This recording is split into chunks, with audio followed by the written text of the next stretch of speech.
Thank you, everybody, for joining. Let me give you a couple of moments.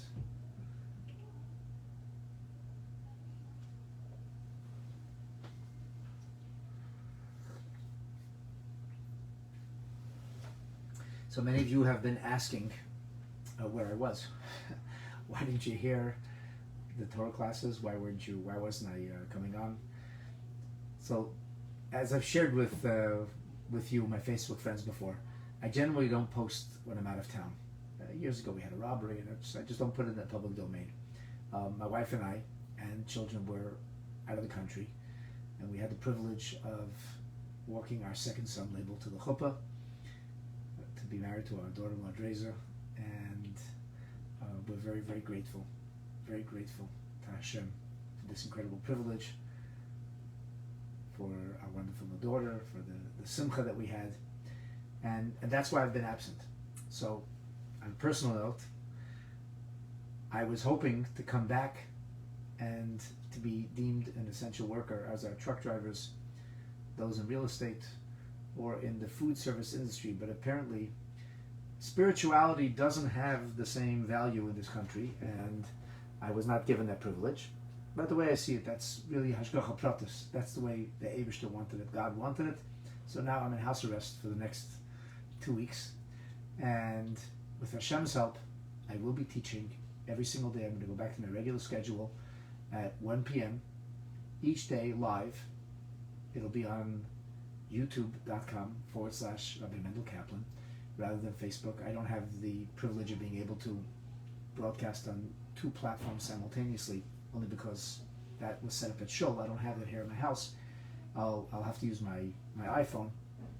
And I am going to be broadcasting daily classes, and we'll be studying the Haggadah. I've already delivered 26 lectures on the Haggadah. We're up to Passover Essentials. Tomorrow we'll talk about Maror, or the bitter taste of freedom. And I hope you'll be joining. Each day we'll spend somewhere of about an hour focused on studying the Haggadah, which is, of course, our Passover Seder handbook. And I hope that you will join. And I hope that you'll be inspired by the deeper meaning and the messages and motif of the incredible words of the Haggadah. But this isn't really the personal message I wanted to share. This isn't really why I've decided I want to do this little live broadcast. I wanted to take a few minutes to share personal words. I didn't prepare this class. It's not something, I'm not teaching you Torah. I'm just giving you my own personal reflections, my own personal feelings about what I believe is the most special woman of the 20th century, the woman who made the greatest contribution to the Jewish world, and perhaps even on a global level. People are talking about Women's Day International, about great women, so I want to talk about this extraordinary woman. I want to thank Hashem for the gift of this woman's life, and I want to suggest that you and I should try to honor the legacy, the living legacy, and the eternal memory of this extraordinarily righteous woman, whose Hebrew birthday is today. Today is Chof Adar, the 25th day of Adar. According to one opinion in the Talmud, this is the day of Bereshit Bara Elokim. It's not really the opinion we follow. We have Rosh Hashanah on the first day of Tishrei, and we follow the notion that the world was first brought into existence, or that the cosmos began to evolve as we know them today, with the creation of an atmosphere and the planets and the stars on the 25th day of Elul. However, one opinion in the Talmud is that this actually happened on the 25th day of Adar, and Rosh Chodesh Nisan is supposed to be Rosh Hashanah. This is discussed at great length in many Hasidic writings, and to simplify something very complex, it's like the world was thought of, conceptualized on the 25th day of Adar, and then on the 25th day of Elul, Hashem, proverbially speaking, spoke the world into existence. So today's a special day. It's always been a special day in history, not only in Jewish history. It's a special day even before time began. Today was a special day, a day of new beginnings. 120 years ago, today, an amazing neshama, an extraordinary soul, came down to planet Earth. She was born in a small town called Babinovich, which is near the village of Lubavitch, township of Lubavitch. And this baby, this young girl, was named after her great-grandmother, the Rebbetzin of the third Rebbe of the Chabad Lubavitch dynasty of the Tzemach Tzedek, Rebbetzin Chaim Mushka. Rebbetzin Chaim Mushka was the third Rebbetzin of the Lubavitch dynasty, and Rebbetzin Chaim Mushka, born 120 years ago, became the seventh Rebbetzin of the Chabad Lubavitch dynasty. And the Rebbetzin was an extraordinary person on so many levels. She was a sheer, brilliant genius. Brilliant. Her intuition, her grasp of academia was astounding. Her understanding of human nature, her kindness, her sensitivity to people, her regal bearing, her sense of perspective was extremely, extremely rare and unusual. In fact, my grandfather had a cousin who was probably the world's most eminent cardiologist. He was a Nobel Prize winner. His name was Dr. Bernard Lown. He just passed away several weeks ago at the age of 100. And when he came to treat the Rebbe after the Rebbe's heart attack in 1977, one of the things that my father shared with me is that when he picked Dr. Lown up from 770, Dr. Lown was very much taken, overwhelmed in fact, by the Rebbetzin, muttering that she's an absolutely regal woman. The Rebbetzin was the granddaughter of a Rebbe, the daughter of a Rebbe. When the previous Rebbe was sent into exile for his work in bolstering Yiddishkeit, he chose his middle daughter, the Rebbetzin, to accompany him. He assigned power of attorney to his middle daughter, believing that she had the proper blend of sapience, wisdom, intuition, compassion, and sang-froid to be able to handle with his affairs. But this is really not what I want to share with you. Yes, the Rebbetzin was an extraordinary person. Highly, highly unusual, highly talented, highly gifted, highly brilliant. Without a question. This is the Rebbe's wife. This is the greatest genius that I have ever known in my life. This is his wife. And as Dr. Weiss, the Rebbe's personal cardiologist, said, that it was only when he saw the Rebbe and the Rebbetzin speak that he saw the Rebbetzin speak with an equal, on a cerebral level, on an intellectual level. But again, this is not what I wanted to share with you today. We owe the Rebbetzin a debt of gratitude that none of us can ever pay. It is arguable that the Rebbe's lifetime transformed the Jewish world in ways that it has been perhaps unmoved and unmarked and unchanged for centuries. The Rebbe is certainly one of the great millennial leaders whose living legacy continues to expand and to develop and will only come to be fully appreciated with the continuation of history. There are literally hundreds of books of the Rebbe's teachings printed in more languages than I can count.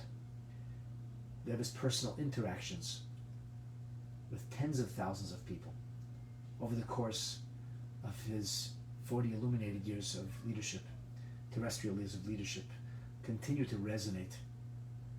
And the thousands of lives that the Rebbe changed, like my own, who have gone on to touch so many others of thousands, is really something extraordinary.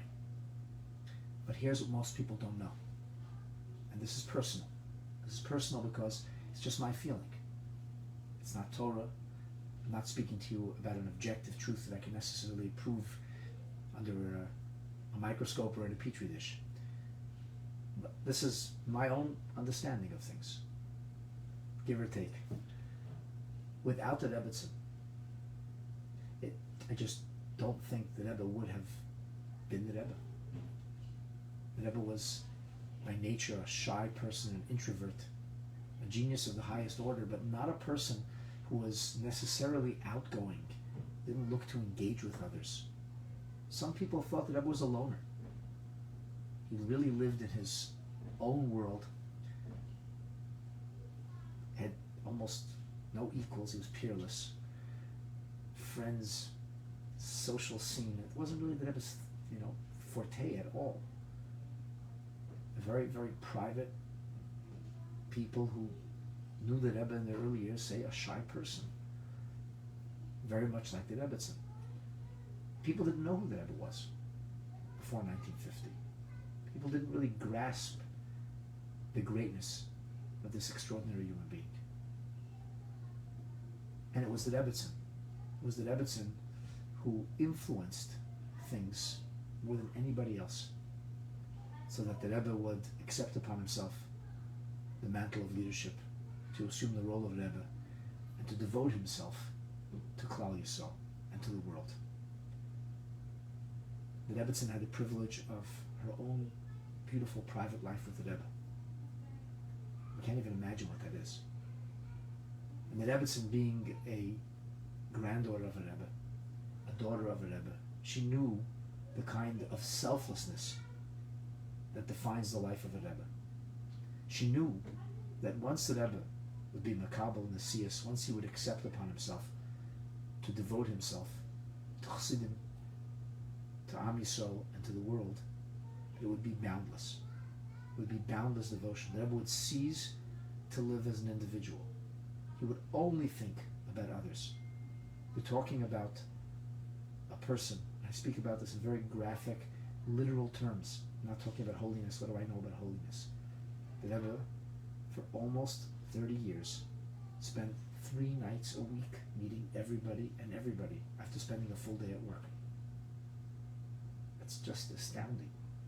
3 nights a week, oftentimes not getting home before 5 or 6 o'clock in the morning. Anybody who wanted to see the Rebbe could come and see the Rebbe, making himself available to everybody and anybody. The Rebbetzin never went to sleep before the Rebbe came home. The Rebbetzin did everything she could to support the Rebbe quietly and discreetly, shunning all and any honors to the point that is perhaps unprecedented in history. Growing up as a boy in Lubavitch, we spoke about the Rebbetzin in hushed terms of reverence, but I never even saw the Rebbetzin. I didn't know what she looked like. And that was by design. She didn't want to be in the public eye. She didn't want honor or adulation. She shunned any kind of recognition. She was the humblest, self-effacing individual I could possibly imagine. Think of this. This is just one of so many stories that have kind of filtered out to us after the Rebbetzins passing. One Purim, the Rebbetzin broke her arm. Any of you who's ever broken an arm knows how painful it is. And she needed to get it set in a cast. But she knew that if the Rebbe would know, it would disturb the Rebbe greatly. And she was afraid it would impact his ability to lead the Farbrengen, the Purim Farbrengen. So the Rebbe, who was at the Purim Seudah with his wife, she doesn't tell him. And she kind of covers her arm with a towel, and she says, I washed already. And she does everything she can to conceal the fact that she's in excruciating pain, because the Rebbe's Farbrengen is more important. It's not the Rebbe as an individual. The Rebbetzin didn't look for a moment of sympathy. The Rebbetzin didn't want a moment of concern from her husband. She didn't have any children, because she knew how important the Rebbe's Farbrengen is for Klal Yisrael. I heard that the Rebbe knew exactly what was going on, but seeing the Rebbetzins self-effacement, pretended as if he didn't know. And the Rebbe and the Rebbetzin were both famous for being able to restrain and contain their feelings in ways that are literally mind-boggling. That was the Rebbetzin. She devoted herself entirely to the Rebbe, because she knew that the Rebbe devoted himself entirely to Klal Yisrael. Never complained. Never spoke in ways that would express her loneliness in not having any children, taking joy and finding satisfaction in the extraordinary spiritual impact that the Rebbe was having on the world. Without the Rebbetzin, we wouldn't have the privilege of the Rebbe.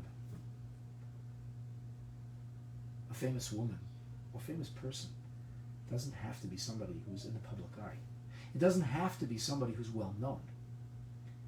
We're talking about a woman who changed the world in the quietest, most discreet of ways by enabling an extraordinary phenomenon and never asked or expected an ounce of credit. To me, it's astounding. If you can relate to this, I would ask you join me for L'chaim. I made a bracha before, so L'chaim. L'chaim for the Rebbetzins Yom Huledes, the Rebbetzins birthday. The Rebbetzins Neshama should have the greatest of aliyahs. She should be a good and better for you, for me, for all of us, continuing to devote herself to Klal Yisrael as she did during her terrestrial lifetime. L'chaim. Not having children. Who should remember the Rebbetzin? Not having physical offspring. Who should mark her birthday? If not we. I say the Rebetzin's kapitel, the chapter of Tehillim that corresponds to her life, every day of my life. And I would suggest that's an appropriate thing for all of you to do as well. As today's the Rebetzin's 120th birthday, we begin to say Psalm 121, Eso'inai Elohorim. Please take a few minutes today and in days that follow to say the Rebetzin's kapitel. Today is a beautiful day to give some extra tzedakah in honor of the Rebbetzin. The Rebbe suggested that it be done in the gematria, the numeric equivalent of her name, which is 470. So as simple as putting $4.70 into the pushka. And lastly, 32 years ago today was the first birthday without the Rebetzin's physical presence. It was just barely a month after her untimely passing. And on that morning, right after davening, and I had the privilege of being in the Rebbe's house at the time. That morning, the Rebbe immediately removed his tefillin and he came downstairs. He was davening in his house. The services were held in the Rebbe's house. And I had the privilege of being there that day. It was obviously a very small home. So it was kind of lotteries. Different groups of yeshiva students would be allowed to participate in the services. And it was my lottery. It was my mazel. I had the good fortune, the zchus, the privilege of davening in the Rebbe's house, the Rebbe leading the services on the 25th day of Adar in the year 1988, Tavshin Ches. And I remember like yesterday, I was just putting on my second pair of tefillin, just beginning to wind the straps, and I looked up the stairs, and I saw the Rebbe coming down. And the Rebbe delivered a special sikha in honor of the Rebbe's birthday. And he launched a campaign asking each of us to celebrate our own personal birthdays, to ensure that our own personal milestone of birth could become something of positivity for others. That if we would celebrate our birthdays with a sense of joy and thanksgiving to Hashem, that we would commit to living lives of greater service, devotion, commitment, and spirituality. Lives of betterment and welfare to others. So celebrate your birthday, your Hebrew birthday. You can go on Chabad.org and you can easily convert whatever birth date you have on the Gregorian calendar into your Hebrew birthday. And the Rebbetzin said that by celebrating our birthdays, this would be a source of nachas, a source of satisfaction and spiritual pleasure to the Rebbetzin on high. So l'chaim to the Rebbetzin on her birthday. L'chaim to all of you. And let us hope and pray that the Be'ezer Hashem Yisbarach, with the help of God, that very, very soon Mashiach will finally come, and that we will be able to see with eyes of flesh and blood the Rebbe and the Rebbetzin and all great righteous men and women of past ages who labored and toiled to transform the world, to bring us really to the finishing line. We're just about there. And we just need to get across that finish line. In the third Beis Hamikdash, in the newly rebuilt and elevated city of Yerushalayim, the Bias Mashiach Tzidkenu, B'mheira U'Biyameinu.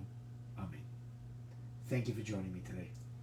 Have a wonderful day, and do something special today for the Rebbetzin. L'chaim.